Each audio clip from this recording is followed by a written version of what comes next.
കോടതി ജാമ്യം നിഷേധിച്ചതോടുകൂടി ജയിലിലെ നിരാഹാര സത്യാഗ്രഹം അവസാനിപ്പിച്ച രാഹുൽ ഈശ്വർ വിശക്കുന്നു സാറേ എന്ന അദ്ദേഹം ഒടുവിൽ പറയേണ്ടി വന്നു. തീർച്ചയായും പലരും അദ്ദേഹത്തെ കളിയാക്കിക്കൊണ്ട് രംഗത്ത് വരുന്നുണ്ട്. കഴിഞ്ഞ 4 ദിവസമാണ് ഭക്ഷണം കഴിക്കാതെ, ആദ്യ ദിവസങ്ങളിൽ വെള്ളം പോലും കുടിക്കാതെ, എന്നാൽ ശാരീരികമായി വളരെ അവശനായ അദ്ദേഹം വീണ്ടും പോരാടുകയായിരുന്നു. പക്ഷേ അതിനും ഒരുപാട് ആളുകൾ, പ്രത്യേകിച്ച് മാധ്യമങ്ങൾ, മുഖ്യധാര മാധ്യമങ്ങളൊക്കെ തന്നെ വലിയ രീതിയിലാണ് അദ്ദേഹത്തെ അധിക്ഷേപിച്ചത് എന്നുള്ളതാണ്.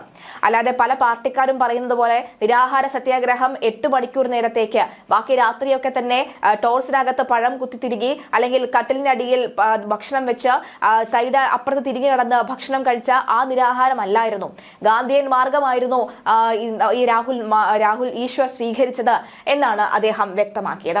സത്യത്തിൽ ഒന്ന് ആലോചിച്ച് നോക്കിയാൽ ഇവിടെ രാഹുൽ മാങ്കൂട്ട വിഷയത്തിൽ ചാവേറായി മാറുകയല്ലായിരുന്നു രാഹുൽ ഈശ്വർ.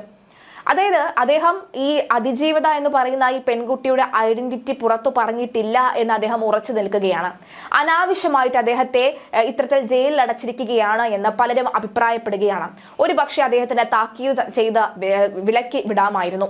അതുമല്ല, അദ്ദേഹത്തിനെ ഒന്ന് ഉപദേശിച്ച് പറഞ്ഞു വിടാമായിരുന്നു. അതുമല്ല, ഇനി നിങ്ങൾ ഇത്തരത്തിലുള്ള വാർത്തകൾ സ്വീകരിച്ചാൽ കൃത്യമായ നടപടി എടുക്കുമെന്ന് ഉപദേശിച്ച് വിടാമായിരുന്നു അദ്ദേഹത്തെ.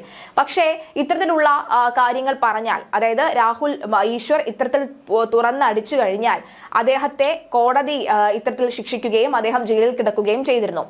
പല മാധ്യമങ്ങളും പല സോഷ്യൽ മീഡിയ ഇൻഫ്ലുവൻസർമാരും അല്ലെങ്കിൽ ഇത്തരത്തിൽ വിമർശനം ഉന്നയിക്കുന്നവരും ഇത് കണ്ട് ഭയന്നു. ഇത് തന്നെയായിരുന്നു അവർക്കും വേണ്ടിയിരുന്നത്. കാരണം നമ്മുടെ സമൂഹത്തിലും രാഹുൽ ഈശ്വറിനെ പോലെയുള്ള 1-2 ആളുകളെങ്കിലും വേണം. കാരണം അത്രയും ശക്തമായി, അത്രയും തുറന്നു പറഞ്ഞ നിലപാട് പറയാൻ ധൈര്യം കാണിക്കുന്ന ഒന്നിലധികം ആളുകളോ വേണ്ടതാണ് താനും. കാരണം അങ്ങനെ ഒന്നും പറയാതെ എല്ലാം കണ്ണടച്ച് എല്ലാം അവർക്ക് സപ്പോർട്ടീവായി ചെയ്തുകൊണ്ടിരുന്നാൽ പിന്നെ എങ്ങനെയായിരിക്കും, അല്ലെങ്കിൽ എവിടെയായിരിക്കും നമ്മുടെ നാട് ചെന്ന് അവസാനിക്കുക? ഇത് തന്നെയായിരുന്നു അവരുടെ നീക്കവും. അതായത് പ്രതികരിക്കുന്നവരുടെ വാ മൂടിക്കെട്ടാനുള്ള ശ്രമത്തിന്റെ മറ്റൊരു തലം. പുറമേ നോക്കിക്കഴിഞ്ഞാൽ നിയമപരമായി നടപ്പിലാക്കി, എന്നാൽ അകമയ്ക്ക് പോയി കഴിഞ്ഞാൽ എന്തൊക്കെയാണ് സംഭവിക്കുന്നതെന്ന് പറയാൻ കഴിയില്ല. നിയമവിരുദ്ധമായിട്ടല്ല ഇത് പറയുന്നത്, മറിച്ച് ചില സത്യങ്ങൾ ഇങ്ങനെയും ഉണ്ടല്ലോ എന്നുള്ള ചോദ്യം, ഇതും സത്യമാകാൻ സാധ്യതയില്ലേ എന്നുള്ളൊരു ചോദ്യമാണ് മുന്നോട്ട് വെക്കുന്നത്. പ്രേക്ഷകർക്ക് എന്താണ് തോന്നുന്നത് എന്ന് അഭിപ്രായവും പറയാം. എന്തായാലും രാഹുൽ ഈശ്വർ മാപ്പ് പറയുകയാണ്. കണ്ടോ, രാഹുൽ ഈശ്വറിനെ കൊണ്ടുപോലും മാപ്പ് പറയിച്ചിരിക്കുകയാണ്. അപ്പോൾ ഇങ്ങനെ ഇനി പ്രതികരിക്കാൻ ആരും സമൂഹത്തിൽ ഇറങ്ങി വരികയില്ല, തുറന്നു പറച്ചിലുകൾ ഉണ്ടാവുകയില്ല, മുഖത്ത് നോക്കി ഈ അടിച്ചു പറയാനും ആളുണ്ടാവുകയില്ല. അപ്പോൾ പലതും ഇവിടെ സംഭവിച്ചുകൊണ്ടേയിരിക്കും. സുപ്രീം കോടതിയിലേക്കോ ഹൈക്കോടതിയിലേക്കോ പോയി കഴിഞ്ഞാൽ ഈ കേസ് തന്നെ ആകെ മാറി മറിയുന്ന സാഹചര്യം ഉണ്ടാകും. രാഹുൽ മാങ്കൂട്ടം ചെയ്ത തെറ്റിനെ ഒരിക്കലും ന്യായീകരിക്കുന്നില്ല. MLA എന്ന നിലയിൽ, ജനപ്രതിനിധി എന്ന നിലയിൽ ചെയ്ത തെറ്റിന് ശിക്ഷ അനുഭവിക്കുക തന്നെ വേണം. പക്ഷെ അപ്പോഴും മറുവശത്ത് ഉള്ള ചില സത്യങ്ങൾ മൂടി വെച്ചുകൊണ്ട് ഒരാളെ മാത്രം കുറ്റക്കാരനാക്കുന്നത് ശരിയാണോ എന്ന ചോദ്യവും കൂടിയാണ് പലരും ഉന്നയിച്ചത്. ദീപ രാഹുൽ ഈശ്വർ ചോദിക്കുന്നുണ്ട്, ഇവിടെ ആരാണ് ഇര എന്നുള്ളത്. ഇവിടെ ആരാണ് ഇര എന്ന് ഇപ്പോഴും വ്യക്തമായിട്ടുണ്ടോ? ഇല്ല. ഒരു പെൺകുട്ടി അത് അതിജീവിക്കുമ്പോൾ അത് പെൺകുട്ടിയെ ഒരു ഇരയായി നിങ്ങൾ നേരത്തെ മുദ്ര കുത്തി കഴിഞ്ഞു. അങ്ങനെയല്ലല്ലോ വേണ്ടത്. പക്ഷെ പലരും പറയുന്നു സത്യത്തിൽ ഇവിടെ ഇരയാകുന്നത് രാഹുൽ ഈശ്വർ ആണെന്നാണ്. എന്തായാലും ഇര ആരാണ് എന്നുള്ള വാദപ്രതിവാദങ്ങൾ നടന്നുകൊണ്ടിരിക്കുകയാണ്. ഒപ്പം ദീപ രാഹുൽ ഈശ്വർ പറഞ്ഞ മറ്റൊരു കാര്യം, എന്നെ പലരും ഇപ്പോൾ സ്ത്രീ വിരോധിയായിട്ടാണ് മുദ്ര കുത്തുന്നത്. അത് കേൾക്കുമ്പോൾ എനിക്ക് വലിയ സങ്കടം തോന്നാറുണ്ട് എന്നാണ് ദീപ രാഹുൽ ഈശ്വർ പറയുന്നത്. നിയമപരമായി നിയമത്തിന് മുന്നിൽ ആണെന്നോ പെണ്ണെന്നോ വ്യത്യാസമില്ല. അപ്പോൾ പിന്നെ എങ്ങനെയാണ് ഒരു സ്ത്രീ വിരോധിയായി മാറുന്നത്? നിയമം എല്ലാവർക്കും തുല്യമാകണമെന്ന് വാദിക്കുമ്പോൾ എങ്ങനെയാണ് സ്ത്രീ വിരോധിയായി മാറുന്നത്? അപ്പോൾ അങ്ങനെ മുദ്ര കുത്തുമ്പോൾ തന്നെ ഇവിടെ ഒരു കാര്യം പറഞ്ഞു വെക്കുകയല്ലേ, നിയമം സ്ത്രീകൾക്ക് മാത്രം അത് വഴങ്ങിക്കൊടുക്കുന്നു, അല്ലെങ്കിൽ നിയമം സ്ത്രീകൾക്ക് മാത്രമുള്ളതാണ് എന്നുള്ള പറച്ചിലല്ലേ അവിടെ ഉണ്ടാകുന്നത്. അപ്പോൾ രാഹുൽ ഈശ്വറും ഇപ്പോൾ കോടതിയോട് മാപ്പ് പറഞ്ഞിരിക്കുകയാണ്. ഇനി താൻ ഇത്തരത്തിലുള്ള വീഡിയോ ചെയ്യുകയില്ല എന്നാണ് പറയുന്നത്. രാഹുലും യൂട്ടേൺ അടിച്ചിരിക്കുകയാണ്. രാഹുലിനെ കൊണ്ട് അത്തരത്തിലുള്ള നിലപാട് എടുപ്പിച്ചിരിക്കുകയാണ് എന്നാണ് പറയാൻ കഴിയുന്നത്. ആഹാരം കഴിക്കാമെന്ന് ജയിൽ അധികൃതരെ അറിയിക്കുകയായിരുന്നു. ആശുപത്രി സെല്ലിൽ കഴിയുന്ന രാഹുൽ വിശക്കുന്നുവെന്ന് ഉദ്യോഗസ്ഥരോട് പറയുകയും തുടർന്ന് ഉദ്യോഗസ്ഥർ ഭക്ഷണം വാങ്ങി നൽകുകയുമാണ് ചെയ്തത്. ദോശയും ചമ്മന്തിയും ഒക്കെ കഴിച്ചുകൊണ്ടാണ് നിരാഹാരം അവസാനിപ്പിച്ചത്. 7 മണിയോടെ ഉച്ചയോടെയാണ് നിരാഹാരം അവസാനിപ്പിച്ചത്. ഇന്നലെ ജാമ്യം നിഷേധിച്ചതോടുകൂടി രാഹുൽ ഈശ്വറിന്റെ പിന്മാറ്റം വരികയായിരുന്നു. അപകീർത്തികരമായ പോസ്റ്റുകൾ പിൻവലിക്കാമെന്ന് നേരത്തെ കോടതിയിലും അറിയിച്ചിരുന്നു. നിലവിൽ തിരുവനന്തപുരം മെഡിക്കൽ കോളേജ് ആശുപത്രിയിലാണ് രാഹുൽ ഈശ്വർ ഉള്ളത്. രാഹുൽ മാങ്കൂട്ടത്തിനെതിരെ പരാതി നൽകിയ യുവതിയെ സമൂഹ മാധ്യമത്തിലൂടെ അപമാനിച്ചെന്ന കേസിലാണ് രാഹുൽ ഈശ്വർ അറസ്റ്റിലായതോടെ ജയിലിൽ നിരാഹാര സമരം തുടരുകയായിരുന്നു. കോടതി ജാമ്യം നിഷേധിച്ചതോടുകൂടിയാണ് തീരുമാനത്തിൽ നിന്ന് പിന്മാറിയത്. അഡീഷണൽ ചീഫ് ജുഡീഷ്യൽ മജിസ്ട്രേറ്റ് കോടതിയാണ് ജാമ്യം നിഷേധിച്ചത്. 7 ദിവസമായി രാഹുൽ ജയിലിലാണ്. രാഹുൽ ഈശ്വർ നൽകിയ ജാമ്യ ഹർജി കോടതി തള്ളിയിരുന്നു. തിരുവനന്തപുരം 1ാം ക്ലാസ് മജിസ്ട്രേറ്റ് കോടതിയാണ് ഹർജി തള്ളിയത്. കേസിലെ FIR വായിക്കുക മാത്രമാണ് വീഡിയോയിൽ ചെയ്തതെന്നും പരാതിക്കാരിയെ അവഹേളിക്കുന്ന ഒന്നും ഇതിൽ ഇല്ലെന്നും രാഹുൽ ഈശ്വർ വാദിച്ചിരുന്നു.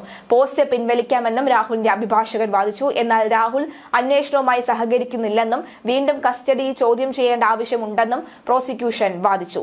ഇരകളെ അവഹേളിച്ച് മുമ്പും രാഹുൽ പോസ്റ്റുകൾ ഇട്ടിട്ടുണ്ടെന്നും ഈ കേസിൽ ജാമ്യം അനുവദിക്കുന്നത് സമൂഹത്തിന് തെറ്റായ സന്ദേശം നൽകുമെന്നും പ്രോസിക്യൂഷൻ വാദിച്ചു.